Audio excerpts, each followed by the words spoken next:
Não há nada na Terra mais importante do que o entendimento. Então, por favor, escreva, se puder, o poder do entendimento.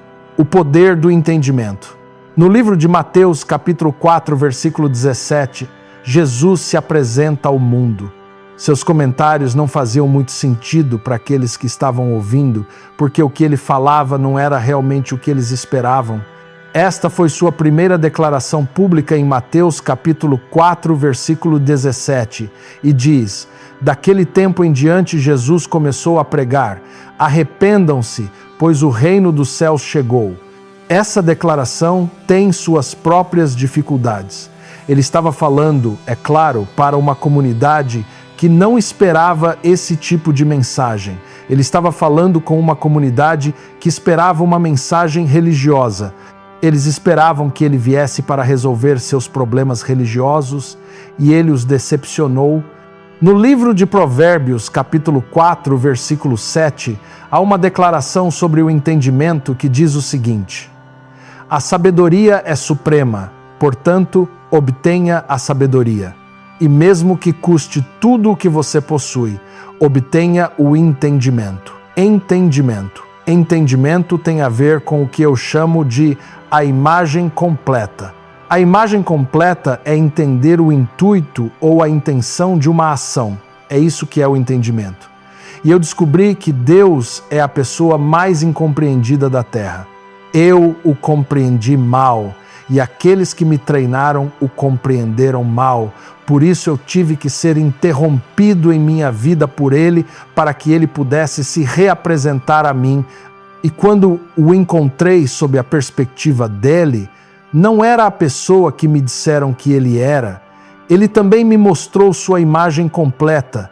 Sua imagem era completamente oposta àquela que fui ensinado e treinado a acreditar. Esta imagem completa, qual é a imagem completa de Deus? Eu sou um artista e um dos meus diplomas é em Belas Artes. E sou pintor. Eu pinto quadros às vezes e quando estou pintando é muito importante, e vocês que são artistas saberão disso, que a imagem já esteja finalizada em sua cabeça. Pintar em uma tela é começar o que já está terminado. É por isso que é muito importante não julgar um artista enquanto ele está trabalhando, porque tudo o que você está vendo é o começo de um processo que já está concluído. O fim está sempre na sua cabeça, está na sua mente, é a sua ideia finalizada. Então, quando você vê um artista trabalhando, você entenderá mal o que ele está fazendo se não conseguir ver o que ele viu. Portanto, a coisa mais importante a fazer quando se quer entender as obras de um artista é tentar entrar na cabeça dele. O entendimento nunca está nas mãos, está sempre na cabeça. É por isso que estou convencido de que nada na Terra é mais poderoso do que uma ideia, porque as ideias existem na cabeça. Ideias lidam com imagens finalizadas. O sapato em seus pés costumava ser uma ideia. A roupa em suas costas costumava ser uma ideia na cabeça de alguém. Esta cadeira em que você se senta costumava ser uma ideia. Este edifício costumava ser uma ideia. Tudo costumava ser, até mesmo esta reunião, foi uma ideia antes de comparecermos a ela. Tudo começa com uma ideia. Quando uma ideia é aceita pela mente, ela se torna o que chamam de preceito. Por favor, escreva isso. Preceito. Preceito é uma ideia original. Quando um preceito é concebido, ele se torna um conceito. Por favor, escreva a palavra conceito. Conceito é a imagem de uma ideia. Conceitos, quando são comunicados, tornam-se palavras. Portanto, uma palavra é um pensamento exposto, uma palavra é um recipiente de ideias. Assim, quando você deseja comunicar ideias, deve usar palavras. Quando você quer que conceitos passem da sua mente para a mente de outra pessoa, deve usar este meio chamado palavra. A comunicação, portanto, depende disto, isto é muito importante da concordância na definição dos termos. Palavras, por exemplo, eu sou de outro país e quando uso certas palavras em minha cultura, elas não terão o mesmo significado para você em seu país, porque as palavras surgem da cultura pois os conceitos são culturais. Portanto, a chave para a comunicação é ter o mesmo significado dos conceitos antes de começarmos a falar. Se eu quero me comunicar com você, tenho primeiro que garantir que minhas definições sejam as mesmas que as suas. Acompanhem-me, por favor. A chave para uma comunicação bem-sucedida é quando meus conceitos são os mesmos conceitos que estão em sua mente. E as palavras que usamos para comunicar os conceitos são as mesmas em ambas as culturas.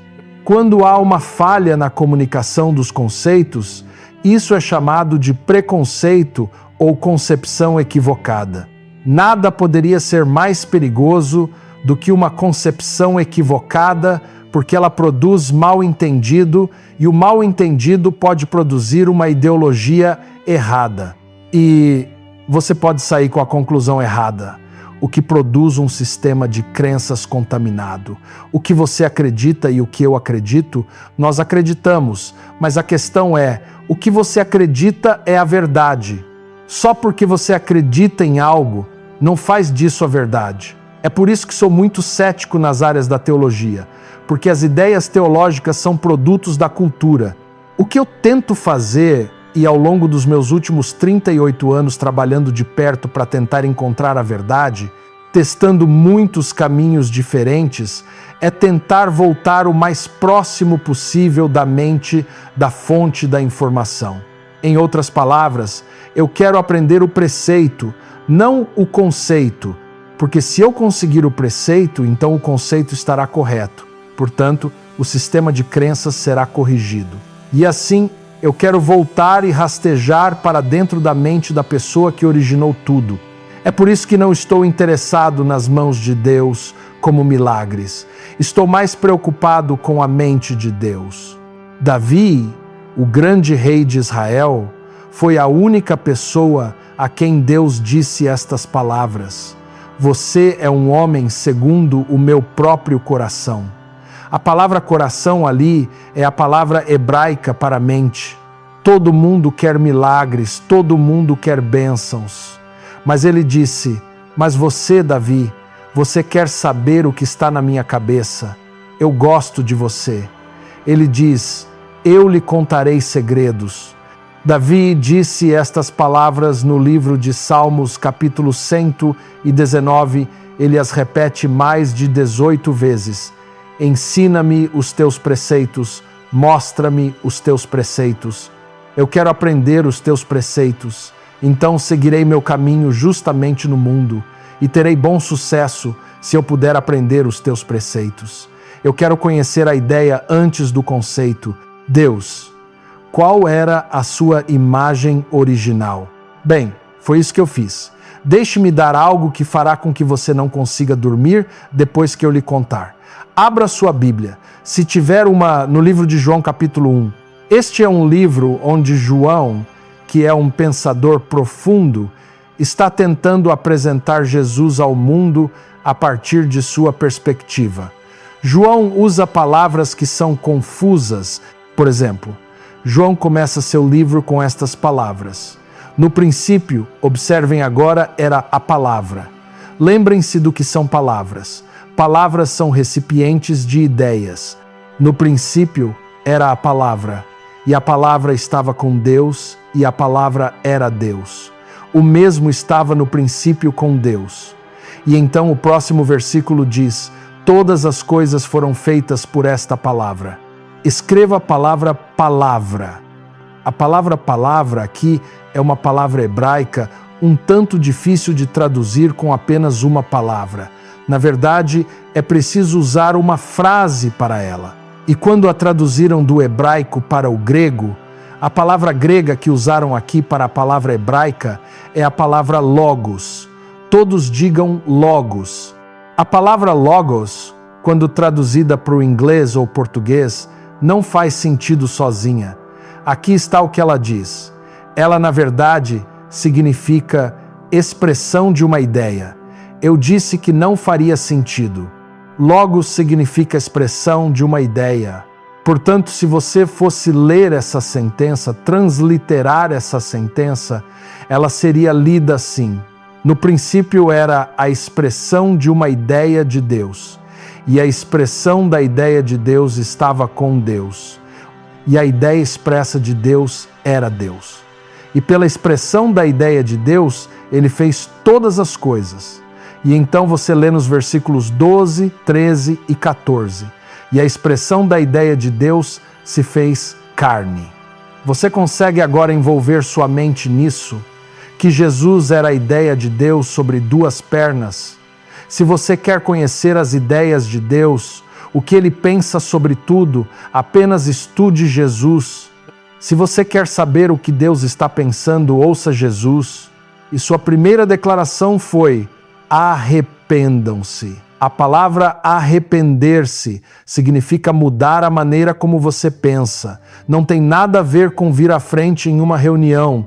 Arrepender-se significa mudar a maneira como você foi treinado para pensar. Por quê? Porque o reino dos céus chegou.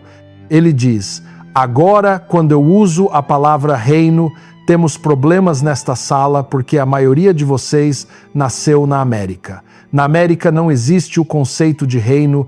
A América esteve sob um reino brevemente em 1775. A América era uma colônia. Até esse conceito não existe mais na cultura. Então, quando uso a palavra que Jesus usou, ele usou a expressão venha o teu reino. Temos problemas aqui nesta sala porque você não tem ideia de qual era a ideia de reino. O que é um reino? Qual é o conceito de um reino? Do que ele está falando? E nós saímos com conceitos contaminados. Então criamos uma religião chamada cristianismo porque não há conceito de reino em nossa cultura. Fiquem comigo por um segundo agora. Qual era a ideia original de Deus? A Bíblia inteira é sobre um rei, um reino e uma família real. É isso. A Bíblia é sobre o quê? Um rei, um reino e uma família real. Se você ler a Bíblia, nunca encontrará Deus chamando a si mesmo de presidente ou prefeito ou mesmo senador. Ele nem sequer se chama de primeiro-ministro ou premier. Ele usa a palavra rei. Davi escreveu o seguinte: levantai, ó portas, as vossas cabeças, para que entre o Rei da Glória. Quem é o Rei da Glória? O Senhor dos Exércitos. Ele é o Rei da Glória, o Senhor forte e poderoso. Ele é o Rei da Glória, o Senhor poderoso na batalha. Ele é o Rei. É rei, rei, rei o tempo todo. Novamente, problema: não há rei em sua cultura. Problema: a ideia de rei não existe em sua cultura. Sua educação não tem vestígios de rei nela. E, no entanto, você lê uma Bíblia sobre um rei com um reino. Não é de admirar que haja uma grande oportunidade para concepções equivocadas, graves mal-entendidos que produzem conclusões erradas, que se tornam sistemas de crenças contaminados. Agora me escutem. Antes de eu deixá-los, quero falar da experiência de viver em um reino e explicar por que esta semana é provavelmente uma das semanas mais importantes da sua vida. Porque seremos reapresentados aos conceitos que estão neste livro a partir das ideias originais, as quais eu vivi até 1973. Todos digam: reino. Deus foi o primeiro a criar um reino. Ele é chamado de o reino dos céus. A Bíblia diz que Deus criou os céus e Ele é o Rei do céu. O problema com o céu para nós é que ele é invisível, mas é real. O céu é mais real do que a terra. O céu tem mais substância do que o mundo físico.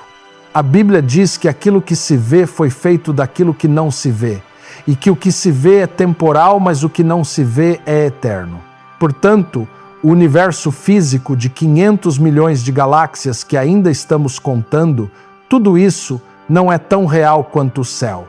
E quando lemos a Bíblia, lemos coisas estranhas, como esta no livro de Salmos, capítulo 115. Abram lá agora mesmo. Salmos, capítulo 115, versículo 16. Os céus são os céus do Senhor, mas a terra ele deu aos filhos dos homens. Por favor, escutem-me. Deus é o Rei do céu e decidiu estender seu reino ao reino físico. O Deus invisível quer estender seu reino invisível ao mundo visível. Então ele fez o universo visível e escolheu um ponto em algum lugar nele com 9 planetas. E no terceiro planeta decidiu: vou estender meu governo ao mundo físico. Vou deixar meus filhos cuidarem do lugar. Deixe-me citar para vocês. Encontra-se em Gênesis capítulo 1, eu amo isso, versículo 26. O versículo 1, na verdade, diz que Deus criou os céus no plural e a terra. No versículo 26, Deus disse: façamos o homem à nossa imagem e conforme a nossa semelhança, e tenham eles domínio sobre a terra, sobre os peixes do mar, as aves do céu, o gado do campo e sobre toda a terra e sobre tudo o que rasteja sobre o solo. Deus criou a terra por uma razão. Ele queria estender a influência do seu reino a um lugar físico. Você veio de Deus, você é um espírito. Mas para que você pudesse governar a terra, ele teve que colocá-lo em um traje de terra. Seu corpo é feito em Gênesis capítulo 2, versículo 7, quando Deus o esculpiu do pó da terra, soprou em seu interior e o espírito passou a ter um traje de sujeira. É por isso que você está aqui legalmente. A única criatura a quem Deus deu autoridade à terra foi ao humano. Ele diz: tenham eles domínio. Um humano é uma combinação estranha, um espírito em um traje de terra. E essa é a única criatura a quem Deus deu domínio oficial sobre a terra. Portanto, qualquer espírito aqui sem um corpo é ilegal. É por isso que quando você morre, você vai embora. Quando perde seu corpo, você tem que partir. Você não viu sua avó ontem à noite. Você viu um demônio agindo como sua avó. A Bíblia os chama de espíritos familiares.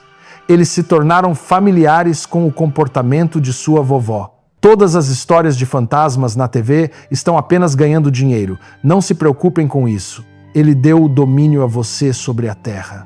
Escreva a palavra domínio agora mesmo. Esta palavra na língua hebraica, no capítulo 1, versículo 26, é a palavra Hada. Às vezes é grafada Re, Adha, dependendo do tradutor de hebraico. Sabe o que significa? Significa simplesmente reino. Tenham eles Hada, reino. A primeira coisa que Deus deu aos humanos sobre a terra foi o reino. Problema: isso não existe em sua cultura. O que é um reino? Eu defino para você. Um reino é a influência governante de um rei sobre um território, impactando-o com sua vontade, seu propósito e sua intenção, produzindo uma cidadania de pessoas que refletem sua cultura e natureza e que desenvolvem seu reino estabelecido naquele território. Em outras palavras, um reino é literalmente um governo impactando um território. Um reino é completamente oposto a uma república, é completamente oposto a uma democracia. E assim, o livro em sua mão, que você chama de Bíblia, está sendo lido por alguém treinado na democracia e na república. Portanto, a Bíblia está em perigo todas as manhãs na América, porque você está prestes a superimpor seus conceitos em um livro que nem sequer se relaciona com o que você conhece e com o que foi treinado. Fique comigo por um minuto, eu vou ajudá-lo. Ele disse: tenham eles reino. Tenham autoridade de governo soberano sobre a terra, impactando-a com minha vontade, minha intenção, até que a terra assuma minha cultura, meus valores, minha moral, minha natureza. E a palavra para o peso disso é glória. A razão pela qual Deus nos colocou seus filhos na terra é para estender seu reino aqui, seu governo aqui. O Pai nunca quis viver aqui. Você acredita nisso? Ele queria ficar no céu e deixar você governar a terra em nome dele. E esse era o plano, a grande ideia. Então ele fez seu antepassado Adão, e Deus fez isso de uma maneira estranha. Deus nunca começa até que tenha terminado. Lembre-se disso. Ele é como um artista. Ele termina primeiro e depois começa a pintar. Quando Deus fez o primeiro humano, ele já tinha terminado com todo mundo. Alguns de vocês ainda não entenderam isso. Venha aqui um segundo, filho. Eu preciso demonstrar isso. Por favor, fique aqui na minha frente e vire-se de frente para as pessoas. Você sabe que existem 6 bilhões de pessoas na Terra agora e Deus só fez uma a partir do solo, ele nunca voltou lá. As mulheres não vieram do solo, senhoras. Deixem-me dizer de novo, há 6 bilhões e 700 milhões e Deus só fez um a partir do solo. Ele nunca voltou ao solo para fazer outro. Por quê? Porque Deus pegou todo mundo, colocou em um só corpo e colocou esse corpo no jardim. Então temos um corpo com todo mundo. Tudo o que ele diz ao corpo único está dizendo a todos. Em Gênesis capítulo 2, versículo 15, Deus disse ao corpo único todos: trabalhe, cultive, proteja, guarde e não toque na árvore. Ele estava falando com um corpo que continha todos. O que quer que o corpo único fizesse era simples. Ele terminou. Quando as instruções terminaram no capítulo 2, versículos 15 e 16, então no versículo 18 Deus diz: não é bom que este homem esteja só. Escreva a palavra só em inglês, alone, A-L-O-N-E. O significado disso em hebraico é tudo em um. Eu disse a vocês que todos estavam em um só corpo. Ele diz, não é bom que este homem esteja tudo em um. Por quê? Porque eu já dei a ele todas as instruções. Então Deus colocou o corpo único com todo mundo para dormir, entrou no corpo único e tirou outro corpo, e era um homem. Então ele fez um pequeno ajuste e criou um homem com um útero e o chamou de mulher, a fêmea do homem. Fiquem comigo por um segundo. Temos um homem e uma mulher.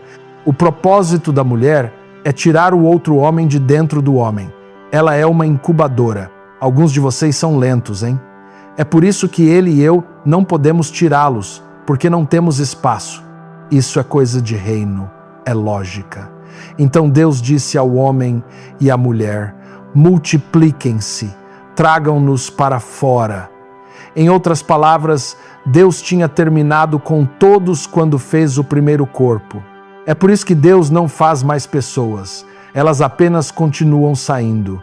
E alguns de vocês estão fazendo um favor a Deus, trazendo-as para fora bem rápido, até ilegalmente, tirando-as no banco de trás, no quarto de hotel, atrás de um bar em algum lugar, apenas as trazendo para fora. Qual é o seu problema? O que ele fez foi criar uma aliança na qual elas deveriam sair. Chama-se casamento. Isso para proteger a dignidade dos produtos e preservar a intimidade das necessidades sociais e emocionais desse produto, bem como as necessidades espirituais. Por isso ele fez essa bela aliança chamada casamento. E então Deus disse: tenham domínio sobre a terra, tenham reino sobre a terra. Obrigado, Senhor, você fez um bom trabalho. A propósito, ele é casado e sua esposa já teve 2 filhos, então ele está indo bem, trabalhando no terceiro em nome de Jesus. Alguns de vocês nesta sala são, na verdade, imprevistos, mas não há ninguém aqui que seja um erro. Deem a Deus uma grande salva de palmas.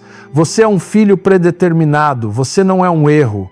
Agora me sigam com cuidado aqui. Observem, ele criou este planeta maravilhoso, nos colocou nele e nos disse para termos um reino sobre ele. Quero explicar a vocês, antes de partirmos, como os reinos se expandem. Todos os reinos se expandem, porque a glória de um reino está em seu território. É por isso que todos os reinos se expandem. Quando um reino se expande, isso é chamado de colonização. Quando um reino toma um território e coloca a influência do seu reino sobre ele, isso é chamado de colônia. Eu nasci em uma colônia em 1954. Quando nasci, as Ilhas das Bahamas não eram um país. Eu não nasci em um país. Nasci no que chamavam de colônia de um reino que tinha mais de 259 anos. Nasci adorando um rei e uma rainha.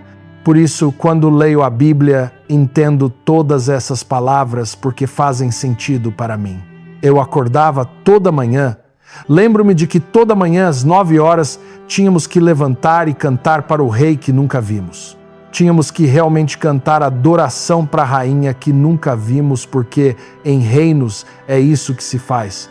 Você sempre acorda e adora. E por que cantamos para eles? Cantamos para eles porque tudo o que possuímos na colônia é propriedade deles e nós estamos usando. Isso é profundo. Deixe-me tentar de novo. A razão pela qual você adora um rei toda manhã é porque tudo o que você está comendo, bebendo, respirando, usando e vivendo pertence ao soberano. Então você acorda toda manhã dizendo: obrigado, obrigado, tu és maravilhoso, tu és glorioso. É por isso que a Bíblia diz: bendirei o Senhor em todo o tempo, o seu louvor estará continuamente na minha boca. Por quê? Porque do Senhor é a terra e a sua plenitude, o mundo e aqueles que nele habitam. E você levanta e não diz nada? Levante sua mão agora mesmo e coloque seu orgulho no bolso. Apenas diga a ele: obrigado. Vá em frente. Obrigado por respirar o fôlego dele, este oxigênio. Que tal isso? Obrigado por lhe dar forças para vir aqui hoje à noite e até lhe dar dinheiro para comprar um carro para dirigir até aqui. Deixe de ser orgulhoso e bata palmas por 5 segundos agradecendo a ele por algo. Então toda manhã na colônia tínhamos que cantar. E vocês sabem como as colônias funcionam? É disso que se trata esta semana. Quando o Reino Britânico assumiu as Ilhas das Bahamas e nos tornou uma colônia, e os franceses tomaram o Haiti e o tornaram uma colônia, e os portugueses tomaram o Brasil e o tornaram uma colônia, e os espanhóis tomaram Cuba e a República Dominicana e as tornaram colônias quando os britânicos tomaram as ilhas, cada reino começou a se expandir e em todo lugar onde desembarcavam faziam uma colônia.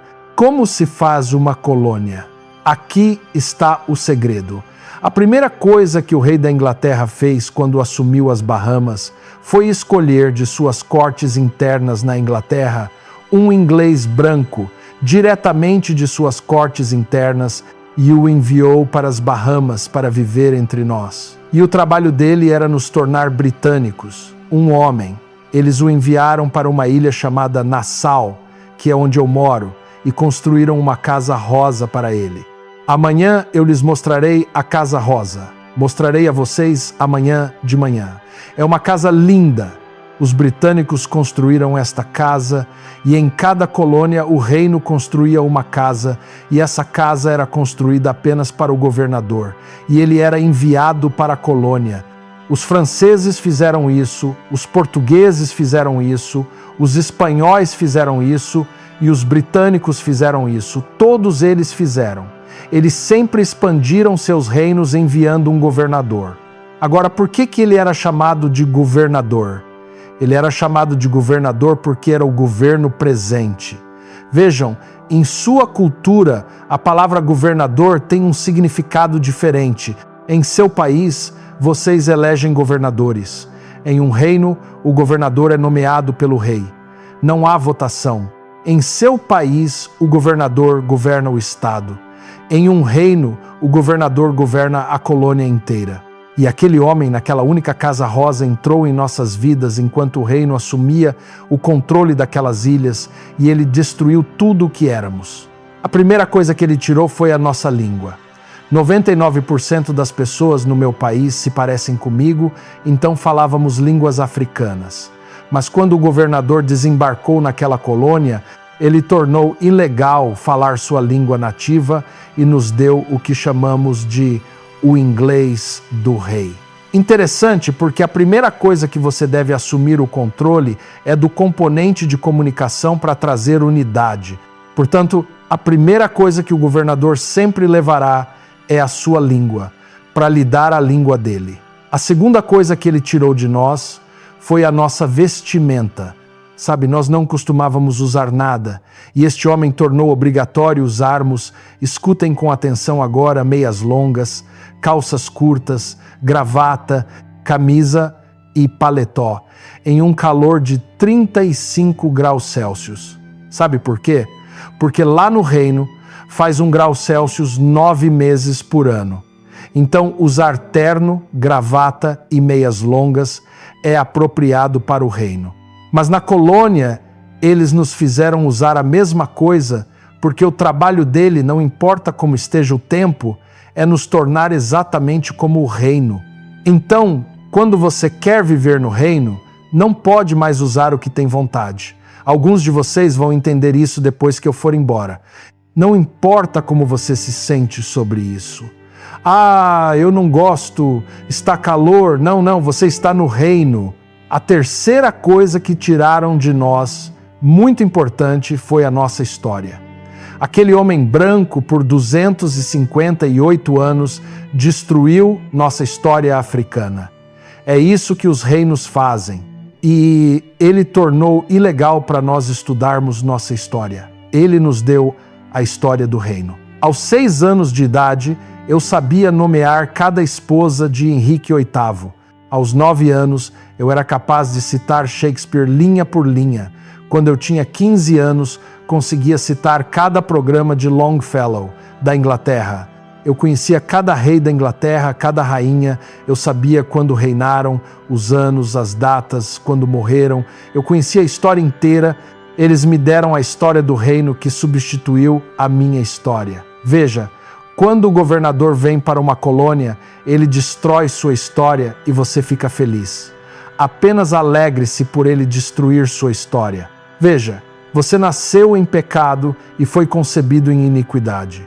Mas quando o governador entra em sua vida, ele simplesmente cancela a sua história e lhe dá a história dele. A história dele é graça, alegria, amor, paz, longanimidade e vitória. Alguém lhe pergunta de onde você vem e você diz: eu vim do inferno. Quem é o seu pai? Jeová Jiré. Ele tirou nossa história e tudo o que sabíamos era o que eles sabiam. Aquele homem mudou tudo. Ele nos fez beber chá 4 vezes ao dia com chocolates. E então bebemos chá com uma conversa educada. Por quê? Essa é a cultura do reino. Em outras palavras, a última coisa que ele tirou de nós foi a nossa cultura. Eles nos fizeram dirigir no lado esquerdo da rua. Por quê? É assim que o reino dirige. Então, quando você for visitar as Bahamas, lembre-se que tem que dirigir na esquerda, o que é o certo para nós. Quando um reino impacta uma colônia, ele torna a colônia exatamente como o rei. E a pessoa responsável por isso é o governador. Assim, a pessoa mais importante em uma economia de reino é o governador. A terra foi criada por Deus para ser uma colônia do céu. Ele enviou um governador das cortes internas, e ele vive na terra, e vive em uma casa que foi construída pelo governo. Oh, tenha misericórdia! Ele disse: não habito em templos feitos por mãos humanas. Por quê? Eu fiz minha própria casa em Gênesis capítulo 2, versículo 7. Eu a esculpi do pó. Seu corpo é a casa do governador. É por isso que a Bíblia diz que o seu corpo é o templo do Espírito Santo. E é por isso que quando você está doente, pode dizer ao governador: cure sua própria casa. Batam palmas e recebam isso agora mesmo. Esta é a casa dele. Ele providenciou a cura para si mesmo.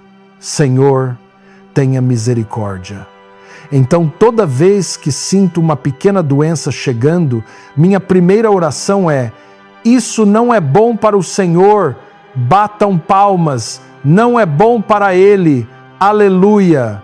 Ele me cura por amor ao seu nome, porque Ele precisa do meu corpo para ser legal na terra também, porque Ele é espírito e precisa de uma casa de terra. É por isso que seu corpo é o templo do governador. Então, ele está realmente aqui. Escutem com atenção, por favor. Quando Adão declarou independência do reino do céu, exatamente como as Bahamas declararam independência do reino da Grã-Bretanha em 1973, nos tornamos nosso próprio governo. Você sabe que no momento em que o papel da independência foi assinado, o governador tornou-se ilegal? Na manhã seguinte, ele estava em um avião voltando para a Inglaterra. Por quê? Porque quando você declara independência, o governador é convocado de volta. Você se torna um território sem aquele governo original. Portanto, você tem que governar a si mesmo e criar suas próprias leis, sua própria lógica, suas próprias filosofias e, consequentemente, criar sua própria vida. E é por isso que o primeiro ato do homem, depois que o governador partiu, foi um irmão matando seu próprio irmão. Não melhoramos desde então. Olhem para nós. Por que existe racismo? Colocando a mim e a você em uma caixa. Depois que morrermos, desenterrem-nos em 10 meses. Não dá para notar a diferença, apenas um monte de terra. O que nós fizemos? É por isso que Deus colocou o seu descenso primeiro. Ele se colocou em você, depois colocou você na areia, porque Ele quer que o reino venha para o Senado. Deixe-me dizer uma coisa, votar é apenas um arranjo. Deus escolhe. Ele levanta homens, Ele os derruba. Ele levanta mulheres, Ele as derruba. Então você está lá para servir ao propósito do governador que vive dentro de você. Sim, o livro de orações da sua avó era bom, mas hoje à noite você está cheio do governador. E a oração de Jesus foi uma oração simples. Pai nosso que estais nos céus, o reino original santificado seja o teu nome. Ele diz, agora orem por isso. Venha o teu reino, seja feita a tua vontade, onde? Na terra agora, exatamente como é no céu. Ele não quer que você vá para o céu, Ele quer que o céu venha para a terra. Batam palmas e deixem a terra ser cheia da glória de Deus. Aleluia! Nos próximos dias, vou abrir seus olhos para que entendam a quantidade de poder que vocês têm e que nunca usam. O governador não é uma névoa, não é um sentimento nebuloso, não é um arrepio que faz você cair no chão. O governador é um líder digno do céu. Ele veio para tratar dos negócios do reino e veio para treinar e transformar a terra na cultura do céu. Portanto, ele não veio para começar uma religião. Ele veio para estabelecer um país na colônia. Que Deus nos dê a graça, primeiro, de nos submetermos ao governador. Segundo, de obedecer, Ló, porque ele quer trazer sua cultura para todas as áreas da vida. Ele quer que o mundo dos negócios seja preenchido com a cultura do reino. Ele quer que o mundo dos esportes seja preenchido com a cultura do reino. Ele quer que o mundo dos investimentos seja preenchido com a cultura do reino. Ele quer que o mundo da política seja preenchido com a cultura do reino. Ele quer que o mundo da medicina seja preenchido com a cultura do reino. Ele quer que o mundo da educação, cada sala de aula, seja preenchido com a cultura do reino. É por isso que ele precisa que você se submeta a ele. Não se trata de religião, trata-se de transformação cultural. Deus abençoou você com influência por causa do seu governo. Todos aqui, portanto, e encerro com isto, são considerados por este documento. Isto se encontra em nossa Constituição. Sabem, nosso país. Em 2 Coríntios, capítulo 5, versículo 20, diz estas palavras: porque sois embaixadores de Cristo e do seu reino. Um embaixador não trabalha para si mesmo e não representa a si mesmo. Um embaixador apenas fala pelo seu país. Ela apenas representa o seu governo. Portanto, esta semana vamos estudar nossa Constituição e aprender sobre nossas responsabilidades embaixadoriais e vamos focar em como o governador trabalha através da casa. Porque você nunca mudará a cidade com religião, apenas o reino pode mudar a cidade. É por isso que oramos: venha o teu reino. Em nome de Jesus, amém. Vamos dar um grande louvor ao Senhor esta noite.